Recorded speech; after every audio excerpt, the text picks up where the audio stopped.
네, 우리 친구들 옆에 있는 친구와 엄마, 아빠, 선생님들과 인사해 볼까요? 사랑합니다.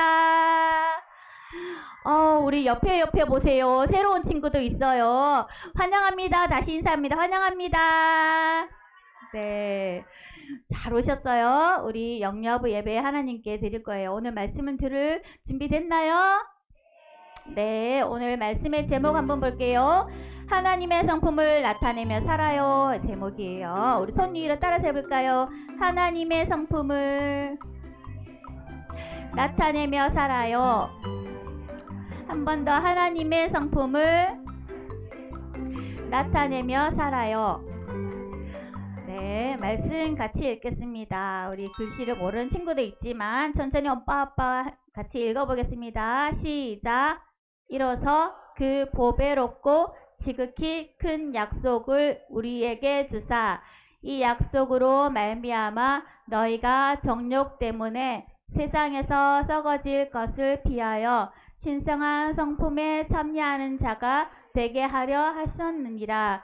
베드로후서 1장 4절 말씀. 아멘. 시온의 가족이 밖에서 외식을 하기 위해서 밥을 먹기 위해서 식당에 갔어요. 시오야, 오늘 아빠랑 약속하려 할래? 식당에 자리에 앉아서 조용히 밥을 먹으면 아빠가 선물을 줄 거야. 네, 아빠. 조용히 잘 앉아서 밥 열심히 잘 먹을게요. 아빠랑 시우가 약속을 했어요. 자, 아빠는 시우가 밥을 잘 먹는 것을 보고 어떻게 했을까요? 오, 우리 아들 약속을 잘 지켰네 하고 맛있는 초콜릿 선물을 줘야지. 아빠가 초콜릿 선물로 주셨어요. 오, 선물을 받았으니까 이제 끝. 내 맘대로 막 뛰어다녀야지. 시온은 이렇게 생각하고 식당을 마구마구 뛰어다녔어요. 우리 친구들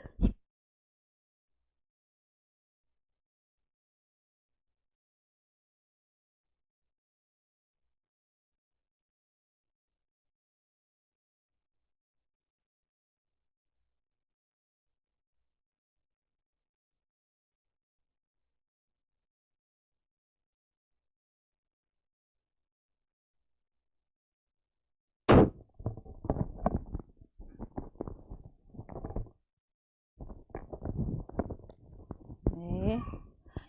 친구들 식당에서는 마구마구 뛰어다니면 안 돼요. 우리 시우에게 어떻게 말해주고 싶어요? 끝까지 조용히 앉아 있어야 돼.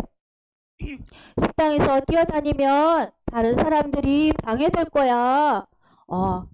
끝까지 조용히 잘 먹고 밖에 나가서 놀자. 이렇게 말해야 되겠죠. 맞아요. 자, 우리 친구들도 오늘 시우처럼 구원의 선물을 받은 하나님의 자녀예요. 하나님의 자녀에게 베드로 사도가 꼭 알려주고 싶은 것이 있대요. 그것이 무엇일까요? 오늘 말씀 속으로 슉 들어가 볼게요. 여러분 안녕하세요. 저는 베드로 사도입니다. 예수님을 사랑하는 여러분에게 꼭 해주고 싶은 말이 있어요. 이 편지를 씁니다. 예수님을 믿는 보배로운 여러분, 예수님을 믿어 구원의 선물을 받은 여러분은 이제 자신의 욕심대로가 아니고 하나님의 성품을 나타내며 살아야 합니다. 당시 여러 지역에 살고 있던 그리스도인들은요, 어떤 일이 있었을까요? 이단들이 있었고 거짓 교사들이 있었어요. 하나님의 백성들을 잘못 가르쳐서 그들이 믿음대로 사는 것이 아니라 자기 마음대로 욕심대로 욕심꾸러기처럼 살려고 하는 사람들이 너무나 많았어요. 베드로는 그들에게 편지를 보낸 거예요. 자, 여러분, 하나님은 당신의 신기한 능력으로 우리에게 새로운 생명뿐만 아니라 거룩하게 생활하는데 필요한 모든 것을 주셨습니다. 그래서 우리는 욕심대로 살지 않고 하나님의 성품을 나타내며 살 수 있습니다. 친구들, 이 말씀이 무슨 말씀일까요? 바로 나는 예수님을 믿어요. 믿음으로 구원의 선물을 받을 때 성령 하나님이 내 속에 거하시게 되어서 나는 이제 죄가 싫어요. 이젠 하나님이 기뻐하시는 모습으로 살고 싶어요. 이렇게 아름다운 성령의 열매를 맺을 수 있게 된다는 뜻이에요. 자, 우리 친구들도 예수님을 믿음으로 성령님을 마음속에 모시고 나는 죄가 싫어요. 이제 예수님이 기뻐하시는 삶을 살겠어요. 하는 친구들 있나요? 우와, 오늘 대답 소리가 아주 커요. 우리 모두는 하나님의 자녀가 되었으니 믿음의 씨앗이 우리 속에 있어서 거룩한 성령의 열매, 성품의 열매를 맺으며 살아갈 수 있어요. 자, 베드로 사도는 또 어떻게 말했을까요? 자, 믿음의 덕에 지식을 더하라 말씀했어요. 예수님을 믿는 친구들 이 자리에 있으면 손을 한번 들어볼까요? 오, 맞아요. 우리 모두는 다 예수님을 믿는 친구 있네요. 맞아요. 오늘 처음 나온 김나영 친구 손을 번쩍 들었어요. 자, 예수님을 믿는 친구들은 믿음이 바로 우리의 출발점이에요. 믿음이 출발점. 믿음의 사람은 하나님의 성품을 나타내며 살아야 해요. 예수님을 닮아가고 싶어요. 예수님처럼 선하게 살아가고 싶어요. 이렇게 믿음에 선을 더하여서 살아가야 해요. 자, 그러면 그런데 어떻게 하면 예수님처럼 살아갈 수 있지? 예수님은 도대체 어떤 분이셔? 예수님처럼 어떻게 하면 선하게 살아갈 수 있을까? 도대체 예수님은 어떻게 선하게 사셨지? 베드로 사도는 덕에 지식을 더하라 말씀하셨어요. 바로 그 말씀이 지식이 뭐냐 하면 예수님을 알아가기 위해 성경 말씀 열심히 읽어야 한다는 말씀이에요. 자, 베드로는 지식의 절제에 인내를, 인내의 경건에 형제 우애를, 그 위에 사랑을 더하라 말씀했어요. 예수님을 아는 지식이 많아지면 많아질수록 내 속에 성령님이 함께하면 함께할수록 어떻게 될까요? 우리의 모습은 이제 욕심꾸러기가 아니고 하늘나라에 가서 예수님을 만날 소망을 품고 인내하고 절제하고 욕심부리지 않고 또 다른 사람 섬기면서 이렇게 살아야 해요. 또 다른 친구들은 내 형제처럼 지훈이처럼 형제처럼 대해주고 사랑해주라는 말씀이에요. 자, 여러분, 하나님이 여러분을 부르시고 선택했다는 것을 굳게 붙잡으세요. 주님께서 끝내 승리하게 하실 것입니다. 베드로 사도는 구원의 선물을 받은 하나님의 자녀는 세상에서 쿵 넘어지는 것이 아니라 하나님의 성품을 나타내며 살다가 하나님 나라의 기쁨으로 들어가게 될 것이라고 말씀했어요. 우리 친구들도 이제부터 주렁주렁 열매 가득한 나무처럼 하나님의 성품의 열매를 많이 맺는 멋진 사람으로 자라가길 바래요. 그렇게 할 수 있겠나요? 네, 혼자서는 할 수 없어요. 우리 안에 계시는 성령님으로 말미암아 성령님이 나를 도와주셔서 그렇게 할 수 있어요. 자, 우리 모두 구원의 선물을 받은 자녀답게 세상 속에서 더욱 선하게 따라합니다. 더욱 선하게, 더욱 사랑하며, 더욱 인내하며, 절제하며 예수님을 닮은 모습으로, 맞아요, 그렇게 살아가는 우리 친구들이 됐으면 좋겠어요. 약속. 네, 우리 친구들 그렇게 살아가기로 약속한 친구들 큰 소리로 한번 외쳐볼까요? 나는 하나님의 성품을 가졌어요. 예수님을 닮아 자라갈래요. 한 번 더. 나는 하나님의 성품을 나타내며 살래요. 네, 그래요. 우리 친구들 하나님 성품을 나타내며 사는 우리 친구들이 되기를 바랍니다. 아멘. 네, 부모님들께 말씀드립니다. 우리 말씀 길지만 한 번 더 다시 읽어보겠습니다. 시작. 이로써 그 보배롭고 지극히 큰 약속을 우리에게 주사 이 약속으로 말미암아 너희가 정욕 때문에 세상에서 썩어질 것을 피하여 신성한 성품에 참여하는 자가 되게 하려 하셨느니라. 베드로후서 1장 4절 말씀. 아멘. 자, 첫째로 우리는 하나님의 성품에 힘써 참여해야 합니다.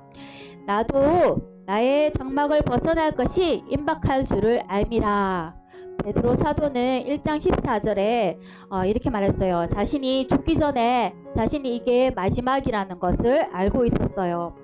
그러니 2절의 말씀처럼 그리스도인들은 주 예수를 알므로 성장하여 은혜와 평강을 누리며 살아야 합니다. 하나님께서는 이미 그리스도인들에게 영적으로 성숙하기 위한 요구되는 모든 것을 주셨습니다. 죄로 인해서 죽을 수밖에 없는 우리가 예수님으로 인해서 새 생명을 선물로 받았습니다. 우리 안에는 예수님께서 주신 그 새 생명의 능력이 있습니다. 이 능력을 받은 우리는 예수님을 닮아 살아가게 됩니다. 예수님을 닮아 자라는 일은 우리의 힘으로 되는 것이 아니라 하나님의 성품을 받았기에 가능한 일입니다. 무엇보다 우리는 영적으로 성숙해져야 하는데요. 영적인 성숙을 위해서 우리가 많이 추구해야 합니다. 오늘 8가지에서 베드로는 이렇게 말합니다. 믿음의 덕의 지식을, 지식의 절제를, 절제의 인내를, 인내의 경건을, 경건의 형제 우애를, 형제 우애 위에 사랑을 더하라고 말씀하고 있습니다. 마지막으로 그리스도인들이 하나님의 영원한 나라에서 환영받기 원한다면, 우리가 하나님 나라 가서 상급받기 원하고 환영받기 원한다면 영적인 성숙을 추구해야 합니다. 하나님 나라의 완성을 소망하는 자들은 하나님의 성품을 드러내고 예수님을 닮아 성장하는 일에 힘써야 합니다. 둘째로 우리는 그리스도의 장성한 인격의 분량까지 그 충만한 데까지 자라가야 합니다. 에베소서 4장 13절에 바울은 이렇게 말합니다. 우리가 다 하나님의 아들을 믿는 것과 아는 일에 하나가 되어 온전한 사람을 이루어 그리스도의 장성한 분량이 충만한 데까지 이르리니 라고 말씀합니다. 하나님 나라 완성을 소망하는 우리는 성장을 추구해야 합니다. 부모인 우리가 먼저 그렇게 되고 자녀가 예수님의 성장한 장성한 인격의 분량에 충만한 데까지 자랄 수 있도록 가르쳐주고 도와주어야 합니다. 그리고 예수님처럼 섬김의 사람이 되기를 기도해야 합니다.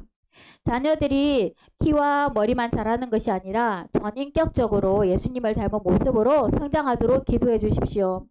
영유아기 때에는 집안에 우리 잘 알죠? 키재기 자를 벽에다 붙여놓고 예수님을 닮은 모습을 보일 때마다 칭찬 스티커를 붙여주는 방법도 있습니다. 우리 아이들에게 이렇게 질문해 주십시오. 너는 예수님을 닮은 어린이란다. 예수님을 닮은 어린이가 이런 때는 어떻게 해야 하지? 이렇게 질문했을 때 나는 하나님의 자녀이기 때문에 예수님을 닮아갈 거야. 이렇게 생각할 수 있도록 이끌어 주십시오. 부모님과 선생님이 칭찬을 받으면서 이렇게 신앙의 믿음이 이제 시작합니다. 신앙 성장의 동기는 점차 이제 하나님이 기뻐하신 어린이로 자라고 싶은 내적 동기로 자라게 될 것입니다. 그리하여서 우리 아이들이 자라면서 친구들과 교제하면서 장난감을 양보하고 나눠주고 부모님께 순종할 줄 알고 또 하나님 말씀 성경을 읽을 줄 알고 예배 시간에 늦지 않게 일찍 준비해서 올 줄 알도록 이렇게 자녀가 예수님을 닮아가는 모습으로 변해갈 것입니다. 예수님을 닮아가는 멋진 자녀가 되기를 우리가 소망하며 인내하며 가르쳐주는 멋진 부모님들이 되시기를 주님의 이름으로 축복합니다. 아멘. 네, 오늘 짧은 말씀이지만 기억하면서 자신에게 적용해 보도록 하겠습니다. 같이 읽겠습니다. 베드로는 이 세상의 정욕을 따라 썩어질 것을 따르는 삶과 하나님의 신성한 성품을 따라 사는 삶을 비교하고 있습니다. 나는 하나님을 믿는 백성으로 무엇을 따라 살고 있나요? 하나님의 성품을 나타내며 살고 있나요? 나의 삶을 점검하고 더욱 힘써야 할 한 가지를 선택하여 언제 어떤 상황에서 어떻게 실천할지 이야기 나눠보세요. 네, 이 시간은 우리 자녀를 품에 안고 이름을 부르며 축복 기도해주는 시간을 갖도록 하겠습니다. 먼저 기도문을 읽으면서 한번 생각해 보시기 바랍니다. 읽겠습니다. 하나님, 우리 세상의 정욕을 따라 살지 않고 하나님의 성품을 나타내며 사는 하나님의 자녀가 되게 해주세요. 네, 이러한 기도 제목을 가지고 이름을 부르며 축복 기도하겠습니다. 하나님 아버지 은혜를 감사합니다. 우리 영역 친구들 한 명 한 명 기억해 주시고 세상의 정욕을 따라 살지 않고 하나님의 성품을 나타내며 사는 하나님의 자녀가 되게 해주세요. 예수님의 이름으로 기도합니다. 제가 한 번 더 기도하겠습니다. 하나님, 우리가 세상에 살고 있지만 세상의 좋은 것에 눈 돌리지 않고 그것에 가치를 두지 않고 어릴 때부터 하나님이 기뻐하시는 것이 무엇일까? 나는 하나님, 예수님을 만날 때 어떤 모습으로 만날까 생각하는 그런 가치관으로 어릴 때부터 믿음으로 자라가게 해주세요. 그리하여 하나님이 기뻐하시는 삶을 살면서 또한 평강을 누리며 예수님의 성품을 닮아 선한 말과 행동을 하며 모든 것을 가진 자로서 섬기는 삶을 살아 끝내 승리의 삶이 되게 해주세요. 그에 따른 하나님의 복이 이 땅에서도 하나님의 뜻 안에서 가장 좋은 길로 인도될 것이며 첩경으로 이끌어 주실 줄 믿습니다. 감사하며 축복하며 예수님의 이름으로 기도드립니다. 아멘.